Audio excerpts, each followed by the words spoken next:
नमस्कार, मैं अंजलि मिश्रा और स्वागत है आपका हमारे चैनल में।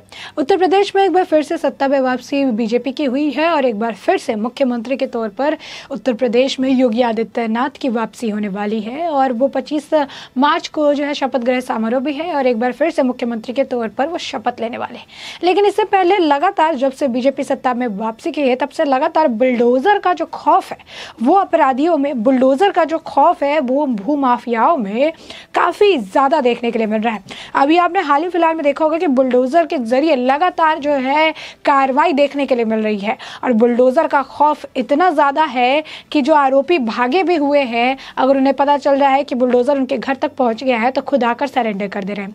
अब ऐसे में बुलडोजर का खौफ किस कदर है, इसका एक और उदाहरण जो है निकलकर सामने आया है उत्तर प्रदेश के शामली में, जहां पर हाथ उठा के तकरीबन 18 अपराधी ने आत्मसमर्पण किया, साथ ही शपथ पत्र लिखकर भी दिया और कहा कि आज के बाद किसी तरीके से वो जो गुनाह की दुनिया है उससे दूरी बनाकर रखेंगे, गुनाह नहीं करेंगे। और साथ ही साथ आपको बता दें कि अब उन्हें जो पुलिस प्रभारी हैं वहाँ के, उन्होंने कहा है कि हर सप्ताह आकर उन्हें हाजिरी देकर जानी पड़ेगी। तो साफ तौर पर आप देख सकते हैं कि किस तरीके से योगी आदित्यनाथ का जो खौफ है, अपराधियों के खिलाफ जो जीरो टॉलरेंस की नीति है, अब उससे अपराधी किस कदर घबरा गए हैं। शपथ ग्रहण समारोह तो अभी होने ही वाला है लेकिन उससे पहले इस कदर के हाल है। अब सोचिए अगर जब शपथ ग्रहण समारोह हो जाएगा उसके बाद क्या हाल होगा।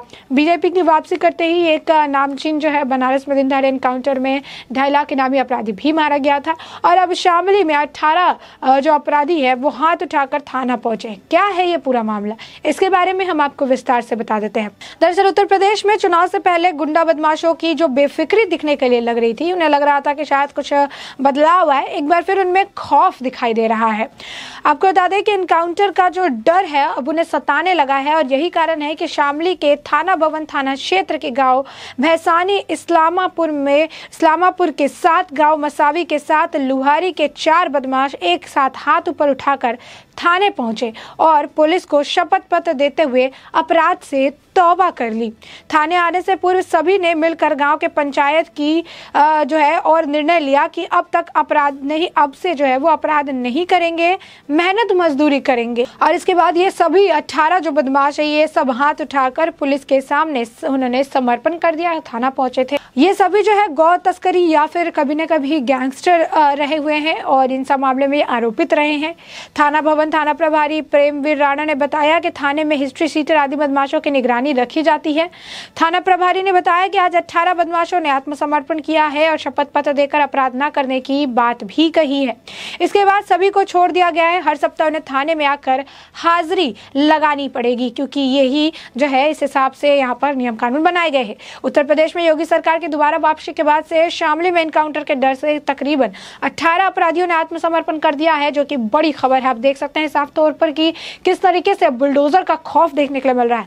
योगी आदित्यनाथ का जो खौफ है अभी जो है आत्मसमर्पण इन्होंने कर दिया है शपथ ग्रहण से, मतलब शपथ ग्रहण होने से पहले ही, क्योंकि शपथ ग्रहण होने के बाद मुख्यमंत्री के तौर पर कई और कड़े जो निर्णय हैं वो लिए जा सकते हैं और इसी का डर इन्हें सता रहा है और इससे पहले ही आत्मसमर्पण इन्होंने कर दिया है। शामली पुलिस के सामने जिन 18 अपराधियों ने आत्मसमर्पण किया है उनमें कई गैंगस्टर और कई गौ तस्कर शामिल है। इन बदमाशों ने पुलिस के सामने जीवन में कभी भी अपराध नहीं करने की कसम खाई है। ये सभी अपराधी अपना हाथ उठाकर थाने पहुंचे थे और एसएचओ के सामने पेश होकर खुद को सरेंडर किया था। थाने में सरेंडर करने पहुंचे अपराधियों में सनवर, मंजूर हसन, उमेद, मशरूफ, अकबर, सलीम, नौशाद, ताहिर, सुहेब, गुलबार, मुस्तीक, मेहरबान, नौशाद, सलीम, इंजार, शहजाद, ये सारे जो है नाम शामिल है, जो कि कभी न कभी इन सारे जो है गुनाह की दुनिया से इनका राब्ता रहा। ये सभी अपराधी थाना भवन क्षेत्र के भौसानी और मासवी गांव के रहने वाले हैं। फिलहाल पुलिस ने सभी अपराधियों को गिरफ्तार कर जेल में भेज दिया है और इन्हें कहा गया है कि बाद में इन्हें छोड़ दिया जाएगा। अब आपको बता दें कि इससे पहले पश्चिमी उत्तर प्रदेश के शामली में ही गैंगस्टर एक्ट के वांटेड 3 अपराधियों ने भी इनकाउंटर के डर से सरेंडर किया था। कैराना कोतवाली में भी पुलिस के सामने सरेंडर करने पहुंचे इन बदमाशों ने कहा कि आगे से कोई गलत काम नहीं करेंगे और वो जो अपराध से भी उन्होंने तौबा कर लिया। अब योगी आदित्यनाथ का ये जो खौफ है, सिर चढ़ के बोल रहा है, इसे लेकर हरनाथ सिंह यादव ने अपने ऑफिशियल ट्विटर हैंडल से ट्वीट किया है और एक आर्टिकल शेयर किया है जिसमें बड़े शब्दों में लिखा है, शामली में हाथ उठाकर थाने पहुंचे गुंडे, अपराध से की तौबा। और इस पर उनका जो है ट्वीट है, इस पर उन्होंने ट्वीट करके लिखा है, उत्तर प्रदेश के शामली में थाना भवन थाने में गौकशी और गैंगस्टर के आरोपी हाथ उठाकर थाने पहुंचे, अपराधों से उन्होंने तौबा कर ली है। ये है योगी आदित्यनाथ जी का सरकार का कानून का राज और बुलडोजर का खौफ। वहीं आपको बता दें कि इसे लेकर एक और ट्वीट सामने आया है, जिस तरीके से ये बदमाश हाथ उठाकर सरेंडर करने के लिए पहुंचे हैं, इसे देखते हुए अजय शेरावत ने भी जो है ट्वीट किया है। अजय शेरावत ने इस तस्वीर को साझा करते हुए लिखा है, उत्तर प्रदेश के शामली में 18 अपराधियों ने एक साथ थाने में सरेंडर किया। ये हाल शपथ से पहले का है, बात का खुद ही सोच लीजिए। तो साफ तौर पर कहने का मतलब है कि खौफ इतना ज्यादा है शपथ से पहले का, तो खौफ कितना ज्यादा होगा शपथ के बाद का अपराधियों के अंदर।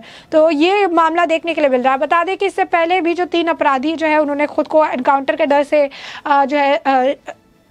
डर से उन्होंने आत्मसमर्पण किया था या आरोपियों को उसके बाद गिरफ्तार कर लिया था।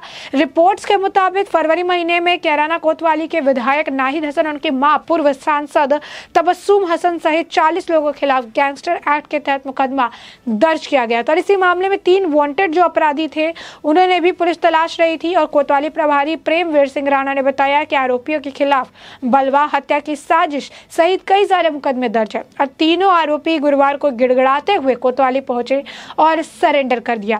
यही बता दें आपको, हाल फिलहाल का एक और मामला था, वो ये था कि 22 मार्च को ही प्रतापगढ़ में रेप के आरोपी के घर जैसे ही पुलिस बुलडोजर लेकर कार्रवाई के लिए पहुंची, उसने तुरंत सरेंडर कर दिया। आरोपी रेप की घटना के बाद कई दिनों से फरार चल रहा था और पुलिस उसे पकड़ने के लिए लगातार छापेमारी कर रही थी। और इसके बाद आखिरकार पुलिस ने बुलडोजर का सहारा लेने की जो है पहल की और वो बुलडोजर लेकर उसके घर पहुंच गए, जिसके बाद आरोपी ने खुद सामने से आके आत्मसमर्पण कर दिया। देख सकते हैं कि किस तरीके से बुलडोजर का खौफ देखने के लिए मिल रहा है। इससे पहले भी कई जगहों पर, कानपुर कहिए, मेरठ कहिए, बहराइच कहिए, हर जगह जो है अवैध निर्माण, काली कमाई, काले धन पर भी योगी आदित्यनाथ का बुलडोजर चलता नजर आया था। उस वक्त भी जिस तरीके से गलत तरीके से भूमि अधिग्रहण किया गया, गलत तरीके से जो जगहों पर कब्जा किया गया, उन सभी को कब्जा मुक्त कराया गया और उन सभी को कब्जा मुक्त कराने में बुलडोजर ने एक अहम रोल निभाया है। तो साफ तौर पर बुलडोजर का डर अब लोगों के, खासकर अपराधियों के सिर चढ़कर बोल रहा है। डर और खौफ काफी ज्यादा है, एनकाउंटर का डर सता रहा है। और यही कारण है कि आज के वक्त में योगी आदित्यनाथ के शपथ ग्रहण समारोह से पहले ही अपराधी घुटने टेक रहे हैं, अपराधी जो है खुद आकर सरेंडर कर रहे हैं, क्योंकि उन्हें यह डर सता रहा है कि कहीं एनकाउंटर में वो मारे ना जाए। कारण है कि अब अपराधियों के अंदर जिस भय का संचार हुआ है, इसी वजह से शपथ ग्रहण समारोह से पहले लगातार इस तरीके की कार्रवाई देखने के लिए मिल रही है। खासकर आपको बता दें कि जब से बीजेपी ने एक बार फिर से सत्ता में वापसी की है उत्तर प्रदेश में, तब से ही इसी तरीके की कार्रवाई अलग अलग जगहों पर देखने के लिए मिल रही है।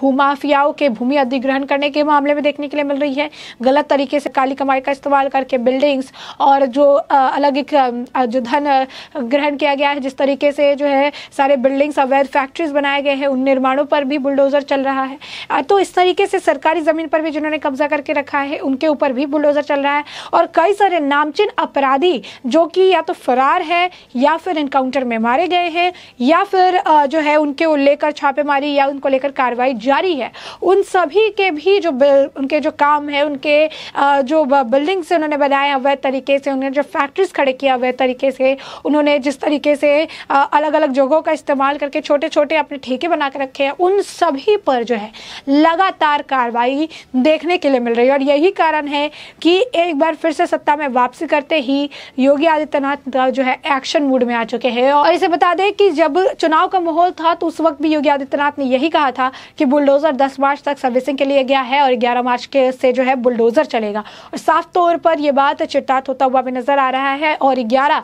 से जो है लगातार बुलडोजर के द्वारा कार्रवाई देखने के लिए मिल रही है। तो ऐसे में आपने जाना कि किस तरीके से एनकाउंटर के डर से शामली में 18 बदमाशों ने हाथ उठाकर वो पुलिस थाने पहुंचे और उन्होंने सरेंडर कर दिया, जिसे लेकर लगातार ट्वीट्स भी किए जा रहे हैं। तो ऐसे में इस पूरे मामले पर आपकी भी जो राय हो, हमें कमेंट सेक्शन में कमेंट करके जरूर बताएं।